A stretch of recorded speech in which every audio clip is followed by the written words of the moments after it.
So what I'd like to share with you today, if you clicked on this video, it probably means that you are considering taking Accutane. From my experience, Accutane is something that changes your skin forever. This is what my skin looked like when I started taking Accutane, and it definitely did clear up what I had. But does that mean that you will never ever break out again? No. It's been 7 years since I finished taking Accutane. I took one round of it 7 years ago, cleared me up completely, but doesn't mean that I never had a breakout ever again. I did. I've had between mild to moderate or worse than moderate breakouts since then, and I have just learned to control them and to identify the causes of them in other ways, and I've never resorted back to taking any kind of prescription drug for acne. And so those are the tips I'd really like to share with you today. I almost think these tips are kind of like if I could go back and try these things before I took Accutane, that's what I would have done. I would have definitely tried all of these things before having taken Accutane, even though it did help my situation greatly. So the very first tip I'm going to ask you to consider if you are considering trying Accutane is, first of all, if you are breaking out quite badly, do watch for changes. So look back at kind of when you started to see yourself experiencing a real breakout. I find like a lot of people kind of look to that Accutane route right when they're experiencing something really severe. And I find sometimes if you just look at what you've been doing or eating or whatever since that pattern started, you might find that something has changed that actually is affecting your skin. This is kind of inspired by a recent story of mine. A couple months ago, I had a pretty bad cold, and to remedy that cold, I was drinking, and I'm not a tea drinker, I love my coffee, but I was drinking like 3 huge jars of tea, mason jars, don't ask, 3 huge jars of tea with ginger slices and a massive tablespoon of honey in each of them. And I was drinking that every day for about 3 days. And I started noticing I was getting little whiteheads, and that to me is a sign that something is up. Like that's how my skin reacts when it's reacting. So by day 3, I had a few. By day 4 of doing that, I had like 7 or 8, and I started to panic. And I thought back, and I was like, the one thing I changed was that I never drank tea, and I never drank tea with honey, and that was something I was doing like 3 times a day for the last couple days. I decided to cut out just the honey. I was still drinking the tea, and lo and behold, totally cleared up in a matter of like a day. So it could be something just as simple as that. I'm not trying to minimize anyone's situation. I know everyone's situation is different, but it's something to consider. The second tip I'm going to give you is that, how do I put this? Products sometimes change their formulas. You may develop new sensitivities, and sometimes, even though you're continuing to follow the same regime that you've always followed, you might find that you're breaking out. It may be for the reasons that I just mentioned. So again, speaking from personal experience, I have experienced everything in this realm that you could possibly imagine, and that's exactly why I'm doing this video. I was using a face wash from India, and it was a neem face wash, which is a plant which is known for antibacterial properties. It's supposed to be really good for acne. I went through 2 tubes of that face wash with no problem. I absolutely loved it. Then I had a family member who was traveling to India and asked me if I wanted anything, and I asked for the neem face wash because I had almost completely run out. And she brought back like 6 tubes of it. I continued to use the same face wash that I was always using.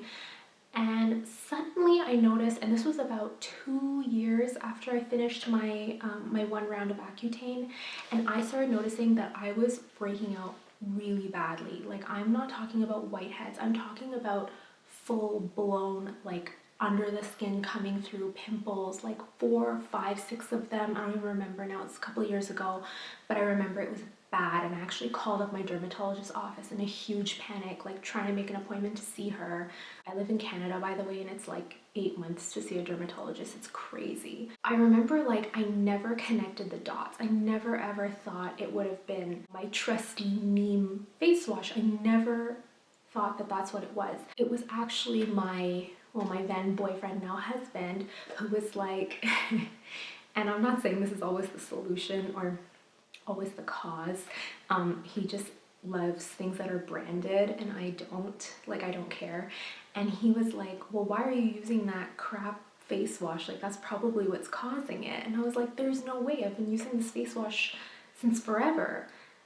And then I realized, well, actually, technically I haven't, because this is a new tube, and I bought this tube, you know, quite a bit after I had got the first 2 tubes, and maybe there's a chance that they changed the formula on me.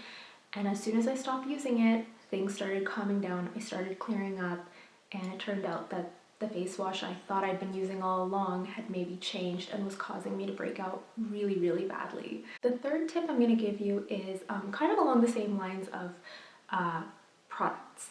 I know back in the day when I was experiencing kind of the height of my skin related issues, I was a student. I was around between 18 onwards, and you know, I didn't have a ton of money obviously, and actually back in that day, because I'm old, Sephora didn't even exist in Canada, so I was always buying my products from the drugstore. I just thought like buying products from a nice store or like from the Bay or something was just out of my realm of possibility. I never even thought about it. I always was just looking to save my money because I was a student and I didn't work that much. So I just would buy loads of drugstore stuff. And the problem with that was that I would go through both skincare products and makeup and end up throwing things away, and it would just be a bigger waste of money than had I just went out and bought one expensive product. Now, don't get me wrong, I'm not saying that drugstore products don't work, they do. But the real issue is that you have to do that trial and error, and sometimes you do end up wasting money. I know because I recently moved and I threw out like a shoebox filled with products and makeup that I had allergic reactions to that were from the drugstore and I couldn't return. What I would highly, highly recommend is that you go to Sephora and grab a couple of samples of different things. Try them out. Those samples are a pretty decent size, and I feel like you can get a good couple of uses out of them and really get a feel for whether they're working for you or not. And I actually still do this. Anytime I need to try something new, I get a couple samples, I try them out, I take my time, and of course it's all returnable. Like if you buy something the full size that doesn't work for you, you can always return it. I promise you, just investing a little bit into getting the right skincare can make a world of difference. It can really save you the misery of having to go through more products than you need to when you're buying stuff from the drugstore. If I had to make a recommendation, this is what I would say, and I have it written down. That's why I keep looking down, by the way. I would say the things you should buy, you know, from Sephora or the store of your choice are a makeup remover, a cleanser, and one all-purpose moisturizer. I know like there are always tons of moisturizers like the night cream and the day cream and the eye cream. I don't really, I used to fall into that a lot. I used to have like different creams. Now I honestly just have one really good cream and I use it sparingly in the day. I use more of it at night, and I even apply it to my eyes at night. Like, it's just not that serious. A good moisturizer can go a long way. And then finally, a CC cream or a foundation, whatever you're comfortable with. I think these are really staple items, especially when you're trying to do all the cleansing and the skincare and the coverage every day, like I do. I think it's really important to have those staple pieces that you can rely on and that you know are going to be with you for, you know, as long as they don't change the formula. So the fourth tip I'm going to give you is kind of also in the product realm, sort of, and this is to double cleanse. This is a big tip, I think. And for some reason, maybe this is obvious for you because I know all the younger people are growing up with like Instagram and, you know, more social media than I had when I was a teenager and a young adult. I'm still kind of a young adult. I'm not that old. I don't know. But yeah, I just feel like there's more exposure now. So maybe double cleansing is obvious. But I feel like I was also doing it wrong for a long time. Let me just tell you from my experience what happened. For the longest time, and I mean years and years, after I had kind of gotten almost completely clear after Accutane, I always had a couple of little whiteheads just all the time. And I figured that's life. Like I will just have one or two whiteheads constantly all the time, no big deal, I can live with this. What I used to do was I used to use either like a baby wipe or a makeup remover wipe and wipe off all my makeup, and then I would use my regular cleanser and I would wash my face. What I discovered, for example, in the morning I would still have like a little bit of residue of mascara under my eyes in the morning, and to me that was a sign like maybe I'm not clearing up all the makeup as well as I think I am. I one day had an epiphany when I came across a Korean skincare video, and I know those Korean skincare regimes are intense, like 12, 13 steps of skincare, and it's no wonder like their skin is beautiful and amazing. But just the most gorgeous Korean girl was like talking about her skincare routine all in Korean. I had to read all the subtitles. She was right away like, okay, we're gonna start with double cleansing. And I'm like, what is that? She started with a cleansing oil. Her second cleanser was like a regular foaming cleanser. After I saw this, I just felt like something was missing in my life and I needed to try this. And I am so glad I did.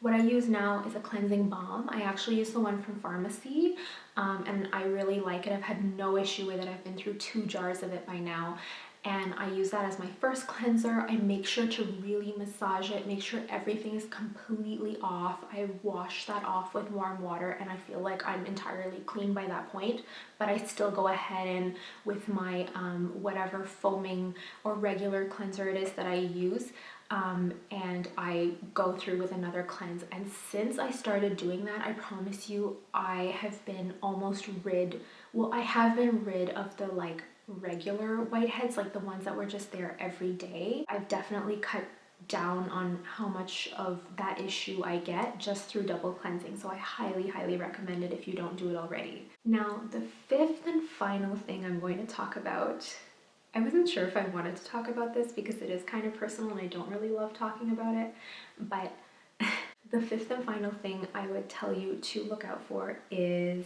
if you smoke. That could be any type. I'm not here to tell you that you shouldn't smoke. That's up to you. But from my experience, there is a direct correlation between that and the condition of your skin. One of the reasons I know this is because, and by the way, I've never ever smoked cigarettes. It was always the green kind. But one of the reasons I know that there has been a direct correlation for me anyways was that one time I was offered a cigar, which would never, don't recommend, like, I don't know why I would say yes to that. And by the next morning, like that was in the evening, by the next morning, I had like, I was visibly breaking out and I'm like, what is going on right now? Why? Why is this happening to me? And then I don't know why I put 2 and 2 together. That's really what it was. Yeah, it didn't take me long to figure out that there was a direct link between the smoking and the skincare issues. Yeah, so if you're able to not do that, I'd recommend it. I totally understand that some people are doing it for medicinal purposes, and I know that there are other ways to take those substances. I don't want to get too much into it because obviously I'm not an expert in absolutely anything, but I'm just saying, like, if you are experiencing skin issues and you do smoke, it's something to consider.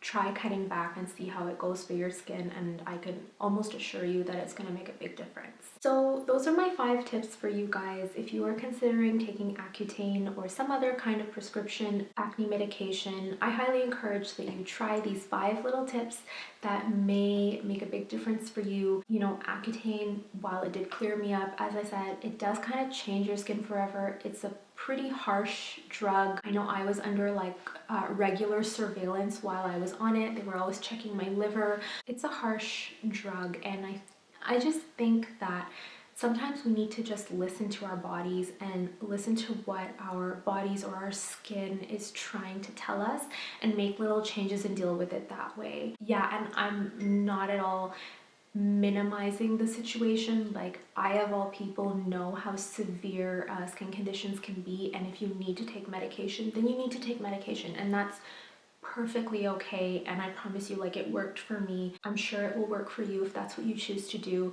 but it's always good to check out these other methods and see if they work for you, maybe before going that route. If you would like to know more about Accutane, about skin, about my skincare regime that I use now, anything at all, please leave me a comment. Please leave me a comment down below. I would love to hear what you think, what you'd like to hear about, and I promise you this time I am going to be more regular. It's just a difficult topic. It's not because it's so difficult to talk about, it's because I just feel like it's something really personal, and I'm just not sure if I want people I know in real life watching these videos or finding these videos, but I'm kind of over it, and really I just want to be able to help out others who have been through what I went through, and if I can help someone, it's all worth it. It's all good. If you enjoyed this video, please leave me a thumbs up. All of my social media accounts are in the description box down below, and thank you so much for watching.